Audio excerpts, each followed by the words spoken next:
औज़ुबिल्लाहिमिनश्शैतानिर्रजीम बिस्मिल्लाहिर्रहमानिर्रहीम। मैं हूं ज़ाहिर अहमद खान और आप देख रहे हैं मेरा फेसबुक और यूट्यूब चैनल अब्लाग टीवी।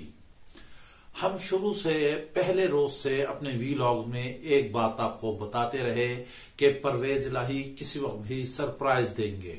उनकी तारीख बताती है कि वो एस्टेब्लिशमेंट के बगैर नहीं चल सकते और उन्हें सिर्फ एक वजारत आला चाहिए होता है, इख्तियारात चाहिए होता है, पंजाब में चौधराहट चाहिए होती है।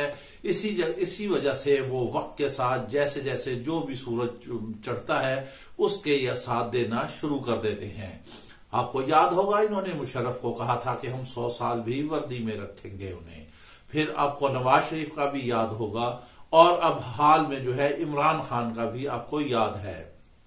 बात यहां तक पहुंची है कि जो नवाज शरीफ हैं उन्होंने कहा है कि अगर चौधरी शुजात हुसैन चौधरी परवेज इलाही की जमानत देते हैं तो फिर हम उन्हें कहीं कबूल करने पर गौर कर सकते हैं। जबकि चौधरी शुजात के बेटे जो वफाकी वजीर भी हैं चौधरी सालिक, उन्होंने कहा है कि चौधरी परवेज इलाही जो है वो ऐसे लोगों का साथ देना छोड़ दें जो कि मोहसिन कुश हैं।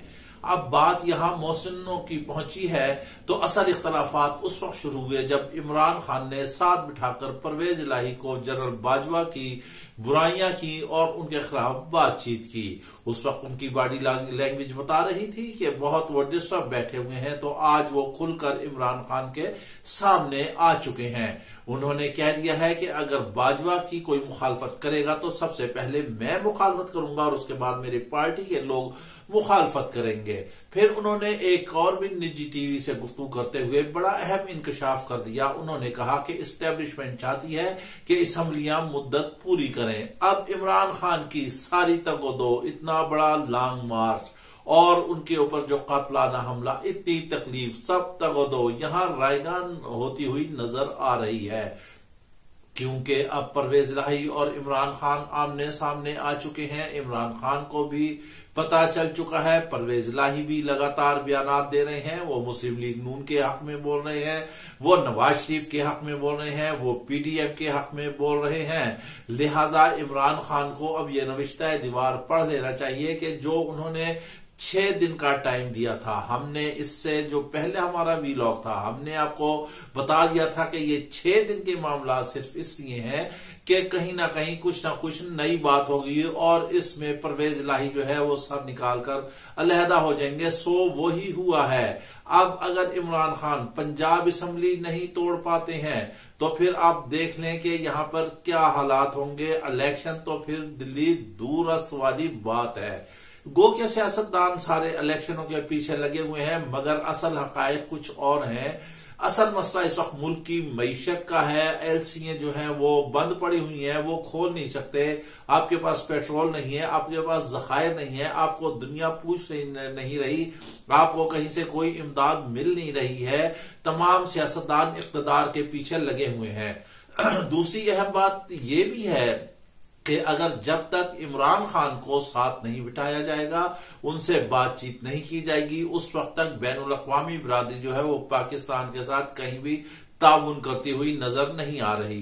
क्योंकि पीडीएम का जो इस वक्त सारा माहौल बना हुआ है उनके हवाले से, वो दुनिया में उनकी जो सुबकी है वो इस वजह से कोई भी दुनिया का हुक्मरान उनके साथ चलने के लिए तैयार नहीं है। इधर से जो है इलेक्शन कमीशन के भी मामलात है, इंतखाबात जो है दूर होते हुए नजर आ रहे हैं। परवेज इलाही जो है वो भी इमरान खान से दूर हो गए हैं। गो के एक तरफ परवेज इलाही बोलते हैं, उधर दूसरी जानिब जो है मुनस इलाही दस्ती इमरान खान से मुलाकात करते हैं और वो मामलात को कवर करते हैं। चौधरी परवेज इलाही ने यहां तक कहा कि इमरान खान जो है मुनस इलाही को तो साथ बिठाने के लिए पसंद भी नहीं करते थे, लेकिन हमने फिर भी उनका साथ दिया और हमें जनरल बाजवा ने कहा था कि इमरान खान का साथ दें, इस वजह से वो हमारे मोहसिन है। जनरल बाजवा जो है वो इमरान खान के भी मोहसिन है, लेकिन इमरान खान कहते हैं कि जो जनरल रिटायर्ड आर्मी चीफ है जनरल बाजवा, उन्होंने जो कुछ पाकिस्तान के साथ किया वो किसी के साथ नहीं किया। बहरहाल कुछ ना कुछ उन्हें बातें समझ आ रही हैं।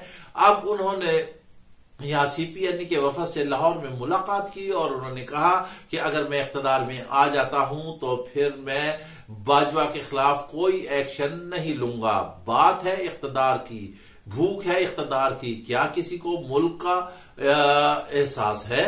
क्या किसी को गरीब अवाम का एहसास है? क्या किसी को बेरोजगार नौजवानों का एहसास है? क्या जो इतने महंगे पेट्रोल, बिजली, गैस जो सब कुछ गायब होता जा रहा है, क्या उसका एहसास है? लस्ट है तो सिर्फ इख्तिदार का कि किसी न किसी तरह कुर्सी मिल जाए। गो के इस वक्त ऐसे हालात हैं कि इमरान खान भी इंतखाबात के हक में नहीं होंगे, क्योंकि हालात बहुत दिगरगू हो चुके हैं।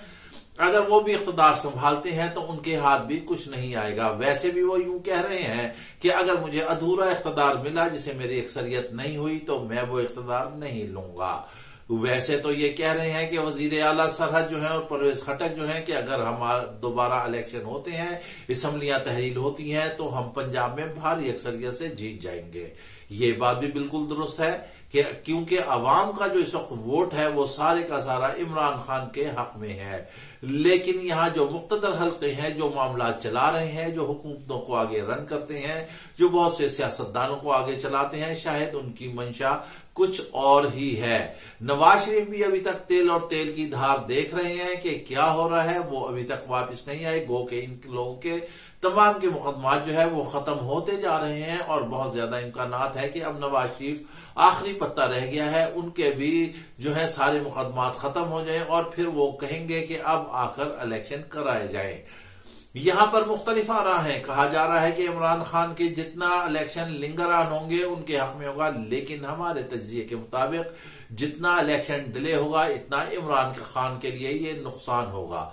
इमरान खान क्या चाहते हैं? इमरान खान ये चाहते हैं कि इंतखाबात की तारीख का ऐलान कर दिया जाए, जबकि पीडीएम की गवर्नमेंट जो है वो ये नहीं चाहती, उनकी कोई तैयारी नहीं है, बल्कि वो मजीद इंतखाबात को 1 साल के लिए और आगे ले जाना चाहते हैं। ये जितने इंतखाबात आगे जाएंगे उतनी ही मुल्क की सियासत जो है यहां घसीटी जाती रहेगी, अवाम के हुकूक का कत्ले आम होता रहेगा। आज शायद इमरान खान को याद आता होगा, वो कहते थे कि काफ लीग वाले जो है वो कातिल हैं, वो डाकू हैं, पंजाब के डाकू हैं, मैं उन्हें कभी साथ नहीं मिलाऊंगा। लेकिन हमने उस दौर में जब इमरान खान पीटीआई फ्रेम कर रहे थे, हमारी एक इनसे मुलाकात हुई। उस मुलाकात में हमने इमरान खान से कहा था कि आपकी ट्रेन बहुत ओवरलोड हो रही है और आपके ग्रुप में ऐसे लोग शामिल होते जा रहे हैं पार्टी में जो हवाओं का रुख तब्दील करने की सलाहियत रखते हैं। आज इमरान खान को शायद ये बात ना याद हो, लेकिन अब उन्हें समझ आ जानी चाहिए कि अब भी उनकी पार्टी में ऐसे लोग हैं जो हवाओं का रुख तब्दील कर देते हैं, जो तख्त और ताराज को बिल्कुल ही ताराज कर देते हैं। इसका वो सबूत देख रहे हैं।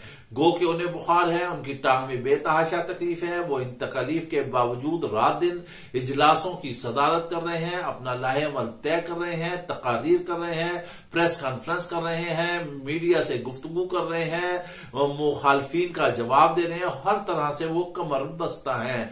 लेकिन शायद उन्हें अभी सियासत के जो है मामलात को मजीद और असबर करना होगा और तहम्मुल से और जज्बात को आरी रख के उन्हें सियासी खेल खेलना होगा। इस वक्त उन्हें सबसे ज्यादा मुश्किल जो दरपेश है वो पंजाब से है। अगर पंजाब का सूबा उनके हाथ से निकल गया तो फिर बहुत सारे मामलात इमरान खान के हाथ से निकल जाएंगे और बहुत इम्कान ये है कि केपीके में भी मामलात बदल जाए और यूं सियासत का ये ताज जो है इमरान खान से हाथ से ना निकल जाए। सिर्फ वो जज्बात में बहकर बात करते हैं और वो कहते हैं कि मैं बहुत सख्त फैसले ले रहा हूं। इसमें कोई शक नहीं कि वो सख्त फैसले ले रहे हैं, मगर हालात और वाकयात को भी देखें और समझदारी का उसूल ये है कि सबको साथ लेकर चले। परवेज इलाही ने कहा कि हमने इमरान खान को बता दिया था कि असम्बलियां तोड़ने के क्या नुकसान होंगे और लिहाजा असम्बलियों को नहीं तोड़ना चाहिए, वक्त पूरा करना चाहिए। लेकिन इसके बावजूद भी इमरान खान ने ये बातें हमारी नहीं तस्लीम की।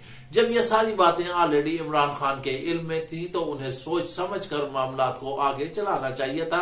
इस वक्त उन्होंने अपनी सियासत को भी बिल्कुल दांव पर लगा दिया है। और आखिर में जो एक खबर है अहम तरीन, वो हो रहा था फीफा वर्ल्ड कप दोहा में। जी हां, उस वर्ल्ड कप को अर्जेंटाइन ने फ्रांस से जीत लिया है और फ्रांस की 16 साल जो उसकी इजारादारी थी फुटबॉल पर, उसको उसने खत्म कर दिया है। इसके साथ ही आप हमें इजाजत दीजिए। अपना ख्याल रखिएगा। वीलॉग पसंद आए तो लाजमी लाइक और शेयर कीजिएगा। अल्लाह हाफिज।